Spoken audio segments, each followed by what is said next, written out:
वालेकुम। कैसे हैं आप लोग? मैं हूं आपकी संगीता मैम, आपका इस्तेकबाल करती हूं मिक्स मज़ा लुत्फ़ की उर्दू की क्लासेस में। तो आज का हमारा मौजू है, जैसे कि आपने थंबनेल में देखा होगा, कि आज हम 10th क्लास की उर्दू ए सिलेबस 10th क्लास का उर्दू ए सिलेबस जिसका कोड है 003, उसका निसाबी खाका इस क्लास में हम डिस्कस करेंगे। यानी उर्दू ए सिलेबस को अच्छे से समझेंगे कि हमें किस तरीके से पढ़ाई करनी है, क्या क्या पढ़ना है, कौन सा सवाल कितने नंबर का आएगा और किस तरीके का पूछा जाएगा, किस तरीके से पूछा जाएगा। ठीक है, तो चलिए शुरू करें। तो जैसा आप देख रहे होंगे कि आपका जो पेपर है वो दो पार्ट में डिवाइड है, पार्ट ए और पार्ट बी, दो पार्ट में डिवाइडेड है। पार्ट ए टोटल आपके जो पेपर होगा वो 80 नंबर का होगा। पेपर आपका 80 नंबर होगा, 20 आपको इंटरनल मार्क्स मिलेंगे, यानी स्कूल से आपको 20 नंबर मिलेंगे, बाकी 80 नंबर आपको पेपर से लाना है। ठीक है, कुल मिला के 100 नंबर। तो ये पेपर आपका दो हिस्सों में बटा हुआ है, पार्ट ए और पार्ट बी।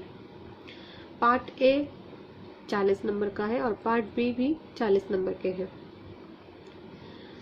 पार्ट ए का जो पहला जो सवाल है वो है दो पैराग्राफ दरसी किताब में से, दरसी किताब यानी कि जो आपका टेक्स्ट बुक है, तो पैराग्राफ दरसी किताब में से एक नसरी और एक शेरी मिला के हो गए पूरे दो। एक नसरी में से आएगा और एक शेरी में से आएगा। दोनों के मार्क्स होंगे, नसरी पैराग्राफ के भी 5 नंबर होंगे और शेरी पैराग्राफ के भी 5 नंबर होंगे। टोटल मिला के 10 नंबर के ये सवाल होंगे। ठीक, अब 5 नंबर का जो ये होगा जो सवाल, वो एक एक नंबर के 5 सवाल दिए जाएंगे, एक एक नंबर के 5 सवाल होंगे। इसमें भी एक एक नंबर के 5 सवालों के जवाब आपको देने होंगे, तो ही आपके 5 नंबर आएंगे। इसी तरीके से दो और पैराग्राफ आएंगे आपके, लेकिन वो होंगे गैर दर्सी, यानी अनसीन पैसेज, आपके टेक्स्ट बुक से बाहर की किसी और किताब में से वो पैराग्राफ लिए गए होंगे। उसमें भी वही रूल है, एक नसरी होगा और एक शेरी होगा, टोटल 2 पैराग्राफ होंगे, वो भी एक नसरी 5 का और एक शेरी 5 का। ये सवाल भी 5 सवालों पर मबनी होगा और ये भी 5 सवालों पर मबनी होगा, टोटल 10। तो आप देख रहे होंगे कि पैराग्राफ से ही आपको 20 नंबर मिल जाएंगे, जो कि लेना बहुत ही आसान है, क्योंकि पैराग्राफ मुश्किल नहीं होता है। सामने आपके सारा दिया रहता है पैराग्राफ, जिसमें से पढ़ के ही आपको जवाब देना होता है, तो कोई मुश्किल नहीं है। 20 मार्क्स आपके ऐसे ही आ जाते हैं अगर आप सही से पढ़ना जानते हैं और जवाब ढूंढकर लिखना जानते हैं। तो आगे मैं पैराग्राफ पे भी एक वीडियो बना दूंगी कि आपको किस तरीके से सॉल्व करना होता है। ठीक है, तो ये टोटल आपके 20 नंबर के हो गए। अब आता है 20 नंबर आपको मिलेगा ग्रामर से। 20 नंबर आपको ग्रामर से मिलेगा। ग्रामर जो होगा वो ऑब्जेक्टिव टाइप क्वेश्चन होंगे। ठीक है, ऑब्जेक्टिव टाइप क्वेश्चन होंगे। 4 ऑप्शन दिया होगा, उसमें से एक आपका 4 चॉइस दिया होगा, मल्टीपल चॉइस वाला, उसमें से एक जवाब सही होता है। ठीक, और ये होगा आपका जो कवायद और इंशा की जो किताब है आपकी, उसमें से ही ये सवाल आएंगे। तो सबसे पहला जो है फेल, आपके ग्रामर में सबसे पहला जो है फेल लाजिम, फेल मुतादिम, फेल मुरक्कब, फेल नाकिस, फेल मारूफ, फेल मजहूल, माजी हाल, मुस्तकबिल।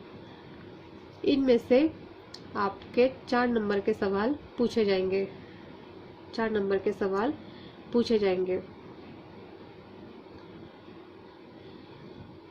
ये इस तरीके से भी पूछा जा सकता है, ऑब्जेक्टिव टाइप भी, और ऐसे भी पूछ लिया जाता है कि फ़िल लाजिम किसे कहते हैं या फ़िल मुतादी किसे कहते हैं, मिसाल के साथ समझाइए।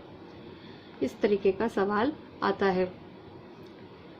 ठीक, तो 2 नंबर का एक सवाल हो सकता है। अगर इस तरीके से आएगा फ़िल लाजिम किसे कहते हैं, मिसाल के साथ समझाइए, तो ये 2 नंबर का हो सकता है। टोटल आपको 4 नंबर के सवाल इसमें से मिलेंगे। इसके बाद आता है आपका तशबीह। तशबीह इस्तिआरा, तलमी, हुस्न तालील, सनत तज़ाद, कनाया। इसमें से भी आपके 4 नंबर के सवाल पूछे जाएंगे। इनमें से कोई भी आ सकता है, कोई 2 सवाल आएगा, कोई 2 सवाल यानी 2 टॉपिक आएगा। हो सकता है तशबीह आ जाए, इस्तिआरा आ जाए, तो ये 2 नंबर का, ये 2 नंबर का, इस तरीके से आपसे पूछा जा सकता है। ऐसे भी पूछ लिया जाता है कि शेर एक दे दिया, उसमें से पूछ लेंगे कि इसमें से तलमी, ये तलमी वाला शेर है या इसमें कौन सी सनत इस्तेमाल हुई है। ऐसे भी सवाल आता है। या फिर सीधे सीधे ऐसे पूछ लिया जाता है कि तलमी किसे कहते हैं, मिसाल के साथ समझाइए, या हुस्न तालील किसे कहते हैं, मिसाल के साथ समझाइए। या आपको एक शेर दे देंगे, इसमें से पूछ लेंगे कि इसमें कौन सी सनत इस्तेमाल हुई है। तो इस तरीके के सवाल आते हैं। तो इसमें से आपके 4 नंबर के सवाल पूछे जाएंगे। इसके बाद है तारीफ, मानी, जुमले, इस्तेमाल, क्या चीज़ का, मुहावरे, कहावत या ज़रबुल इम्साल। इसमें से भी 4 आएंगे। इसमें आपको बनाना, या तो तारीफ पूछ लिया जाएगा कि मुहावरा किसे कहते हैं, मिसाल के साथ समझाइए, या फिर मुहावरे आपको दे दिए जाएंगे, मुहावरे दे दिए जाएंगे, उसके मतलब और उसका जुमले में इस्तेमाल के सवाल आपसे पूछे जा सकते हैं। जैसे 9-2-11 होना, 9-2-11 होना, इसका मतलब पूछा जा सकता है और फिर इसका जुमले में इस्तेमाल कीजिए। इस तरीके का सवाल आएगा 4 नंबर का। ठीक है, फिर आता है नंबर आपके रमूज औकाफ। रमूज औकाफ का यानी पंक्चुएशन। इसमें से 2 नंबर के सवाल आपसे पूछे जाते हैं। सख्ता, खत्मा, राब्ता, सवालिया, फिजाइया, ये सब इसमें के ये टॉपिक है, उन्वान है। इसमें से किसी 2 पे पूछ लेंगे कि जैसे कोई लाइन दे दिया, इसमें से पूछ सकते हैं कि इसमें कौन सा रमूज औकाफ इस्तेमाल हुआ है। या फिर सीधे सीधे सवाल कर लेंगे कि जैसे सख्ता किसे कहते हैं, मिसाल के साथ समझाइए। एक मिसाल दीजिए, सख्ता किसे कहते हैं, या सवालिया किसे कहते हैं। या फिर जुमले दे देंगे आपको, सेंटेंस दे देंगे, आपसे पूछ लेंगे कि इसमें कौन सा रमूज औकाफ इस्तेमाल हुआ है। ये 2 तरह के सवाल आते हैं। इसके बाद है शेरी इस्तिलाहात, जिसमें आता है मिसरा, काफिया, रदीफ, मक्ता, मतला, हुस्न मतला, बंद। तो इसमें या तो आपको एक शेर दे देंगे, आप पूछ लेंगे कि बताइए कि इसमें काफिया या रदीफ कहाँ इस्तेमाल हुआ है, या मक्ता का शेर मतला कहाँ इस्तेमाल हुआ है, या इसमें कौन सी शेरी इस्तिलाह आई है। ठीक है, या फिर आपसे ये भी कहा जा सकता है कि कोई एक शेर मक्ता का लिखिए, या कोई एक शेर हुस्न मतला का लिखिए। तो इस तरीके के सवाल आएंगे। इसमें से 2 नंबर का सवाल आपसे पूछा जाएगा। इसके बाद आता है 4 कसीर इंतखाबी सवालात। 4 कसीर इंतखाबी सवालात, ये होगा आपका multiple choice question. Multiple choice question, जिसमें से आपको एक सवाल ठीक होता है। 4 ABCD करके दिया रहता है, उसमें से कोई एक सवाल ठीक होता है, उस पर आपको टिक लगाना होता है। तो ये 4 आएंगे आपके। ठीक है, तो ये हो गया आपका पार्ट 1 कंप्लीट। यहाँ पे अब पार्ट B शुरू होता है। पार्ट बी में सबसे पहला है मजमून निगारी। इसमें लिखने का ज़्यादा काम होता है आपका, इसमें लिखने का ज़्यादा काम नहीं होता है, लेकिन इसमें नंबर आपको अच्छे मिलते हैं। इसमें लिखना थोड़ा ज़्यादा होता है आपको, तो इसमें अपनी लिखने की स्पीड आपको तेज़ करनी पड़ेगी।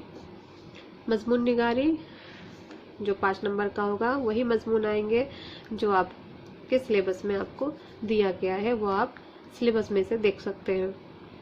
ठीक, मैंने उस पर एक वीडियो भी बनाया है कि उसकी पीडीएफ आपको कैसे मिल सकती है, वो आप वीडियो देखिए, उसकी पीडीएफ डाउनलोड कर लीजिए अपने सिलेबस की, वो आपके पास रहनी चाहिए। तो वही टॉपिक आएंगे जो उसमें दिए हुए हैं। तो उस आप 5 नंबर का आपका मजमून आएगा। दरख्वास्त भी आपके 5 नंबर का आएगा। इसमें 2 ऑप्शन होगा, इसमें भी 2 टॉपिक दिए जाएंगे जिसमें से कोई एक करना है आपको।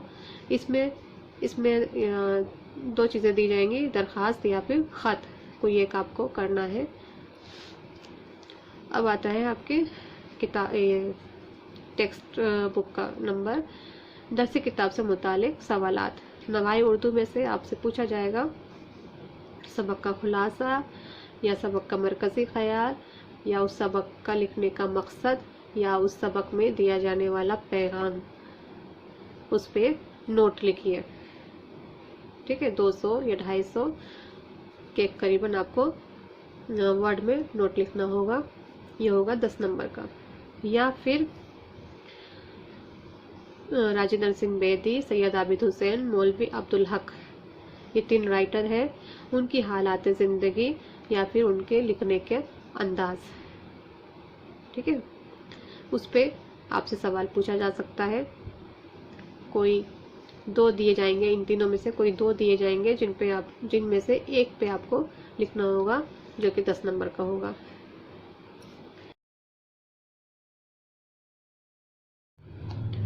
इसके बाद है आपका शेरी अस्बाक। ये नसरी अस्बाक का था जो 10 नंबर पर है। ये पूरा तीनों टॉपिक 10 नंबर का है। शेरी अस्बाक नज़्म का खुलासा, मरकज़ी ख्याल, मकासद, पैगाम। ठीक उसी तरीके से सवाल पूछे जाएंगे जिस तरह से शेरी हिस्से में पूछा गया था कि किसी नज़्म का खुलासा या फिर उसका मरकज़ी ख्याल या उसके मकासद या उसका पैगाम आपसे पूछा जा सकता है। इसके बाद है शेख मोहम्मद इब्राहिम ज़ौक़, इकबाल, फ़ानी बदायूनी, 3 शायर हैं, उनकी हालात ज़िंदगी पर नोट लिखवाया जा सकता है। तो ये होंगे आपके 6 नंबर के। ठीक है, या तो इस पे आ सकता है सवाल 6 नंबर का, या फिर हो सकता है टोटल आपके ये 6 नंबर का हो सकता है। एक सवाल 3 नंबर का हो, एक सवाल 3 नंबर का हो और एक सवाल 3 नंबर का हो, इस तरीके से भी पूछ लिया जा सकता है। ठीक, इसके बाद आता है असनाफ, अफसाना, सवाने, ड्रामा, नॉवेल नहीं है, ये मैंने गलती से लिख दिया है। अफसाना, सवाने, ड्रामा, आप बीती, गज़ल, इनमें से कितने हैं? 1 2 3 4 5 है आपके। कोई 3 टॉपिक इनमें से दिया जाएगा, कोई 3 आपको चॉइस दिया जाएगा जिनमें से आपको किसी एक पर आपको नोट लिखना होगा। ये होगा 6 नंबर का। ठीक, अब आती है आपकी महाविन दरसी किताब, गुलजार उर्दू। ये सब था नवाई उर्दू में से, अभी है गुलजार उर्दू में से। नसरी अस्बाक का खुलासा, मरकज़ी ख्याल, मकासद, पैगाम, शायर के हालात ज़िंदगी पर नोट, 2 चॉइस में से किसी एक पे। ठीक है, इसमें से 2 शायर दे दिया जाएगा, 2 शायर दिए जाएंगे जिनमें से किसी एक पर आपको नोट लिखना होगा, और एक ये वाला टॉपिक दे दिया जाएगा, या तो किसी का खुलासा या मरकज़ी ख्याल। इस तरीके का सवाल आ सकता है कि या तो इसका खुलासा लिखिए या फिर इसका मरकज़ी ख्याल लिखिए। वो आपके 8 नंबर को इन दोनों सवालों में बांट दिया जाएगा। ठीक, तो ये हो गया आपका यहाँ पे पूरे पार्ट बी के 40 नंबर यहाँ पे पूरे हो गए। अब आता है नंबर कि कुछ सबक सिलेबस में से हटा दिए गए हैं क्योंकि क्लासेस नहीं हो पा रही हैं, आप स्कूल नहीं जा पा रहे हैं, तो इसलिए कुछ चैप्टर्स को हटा दिया गया है आप बच्चों की आसानी के लिए कि आपको कम पढ़ना पड़े। नवाए उर्दू में से जो हटाया गया है नसरी हिस्से में से वो है अफसाना। कौन सा अफसाना? भीख। ये चैप्टर आपका नहीं आएगा, भीख नहीं आएगा। इसके बाद मजमून, 2 मजमून है, इश्तिहारात ज़रूरत नहीं है, किसकी है? इब्न इंशा की, और चकबस्त लखनवी आल अहमद सुरूर की। ये दोनों भी नहीं आएंगे। इश्तिहारात ज़रूरत नहीं है के और चकबस्त लखनवी, ये 2 नहीं आएंगे। यानी टोटल नसरी हिस्से में से 3 आपके नहीं आ रहे, भीख, इश्तिहारात ज़रूरत नहीं है, चकबस्त लखनवी। गुलजार उर्दू में से अफसाना, मन का तोता रतन सिंह का, दोशाला जिलानी वालों का, ये 2 अफसाने नहीं आ रहे। एक खाका नहीं आ रहा है, जिगर साहब, मोहम्मद अकील का, जिगर साहब। ये 3 चीज़ें गुलजार उर्दू में से नहीं आएंगे। इसके बाद नवाए उर्दू हिस्से नज़्म, वो नसरी था। हिस्से नज़्म में से बहार बेसिपर जामे दियार गुजरे हैं, सौदा का है ये शेर, गज़ल है शायद। बहार बेसिपर जामे दियार गुजरे हैं, गज़ल है ये, मिर्ज़ा मोहम्मद रफ़ी सौदा का, ये नहीं आएगा। आलामे रोज़गार को आसा बना दिया, अस्कर गोडवी की गज़ल है या नज़्म है, मैंने अभी नहीं देखा है। आलामे रोज़गार को आसा बना दिया, इस लाइन से अस्कर गोडवी की आपकी किताब में है, वो नहीं आएगा। गर्मी और देहाती बाज़ार, ये नज़्म है जोशमली आबादी की, वो नहीं आएगा। नज़्म आंधी कैफी आज़मी की, ये भी नहीं आ रहा है। तो हिस्से नज़्म में से 4 चैप्टर को हटा लिया गया है, ठीक है। यानी पूरे टोटल 10 सबक को ख़त्म कर दिया गया है आपके सिलेबस से। तो ये बहुत ही अच्छी बात है आपके लिए, ताकि आपको कम पढ़ना पड़ेगा और आप अच्छे से तैयारी कर सकते हैं अपनी। तो यहाँ पर आपका ये निसाबी खाका कंप्लीट होता है, ये क्लास भी यहीं पर कंप्लीट होती है। तो ये ज़रूर बताइएगा मुझे कि ये क्लास आपके लिए कितनी फ़ायदेमंद साबित हुई, और मेरी ये मेहनत आपको काबिल कबूल लगती है तो मेरे इस चैनल को ज़रूर सब्सक्राइब कर लीजिए। शुक्रिया। मिलते हैं अगले क्लास में अगले मौजू के साथ, तब तक के लिए अल्लाह हाफिज़। दुआ में याद रखें।